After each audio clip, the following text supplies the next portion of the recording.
भर में लोगों से कहना चाहता हूं, कम मेक इन इंडिया।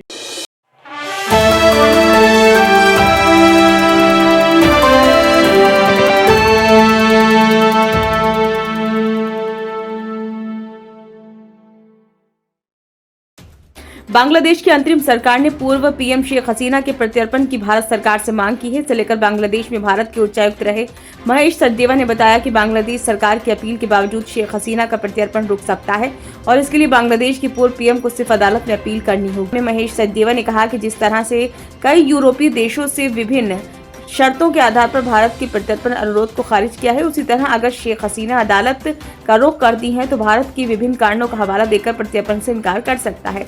गौरतलब है कि भारत और बांग्लादेश के बीच प्रत्यर्पण संधि है और इसी संधि के आधार पर बांग्लादेश की सरकार शेख हसीना को उन्हें सौंपने की मांग कर रही है।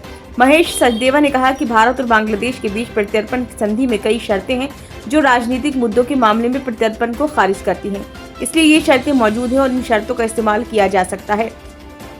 बांग्लादेश की प्रधानमंत्री शेख हसीना प्रत्यर्पण अनुरोध के खिलाफ अदालत जा सकती हैं और कह सकती हैं कि उनके साथ गलत व्यवहार किए जाने की संभावना है। भारत ये भी कह सकता है कि हमें यकीन नहीं है कि उनके साथ न्याय प्रणाली द्वारा उचित व्यवहार किया जाएगा या नहीं। सचदेवा ने कहा कि आपको याद होगा कि यूरोपियों से भारत के आतंकवादियों के प्रत्यर्पण की मांग की गई थी, लेकिन प्रत्यर्पण को इसलिए रोक दिया गया क्योंकि भारतीय न्याय प्रणाली और भारतीय जेलों को यूरोप के मानकों के अनुरूप नहीं माना गया था।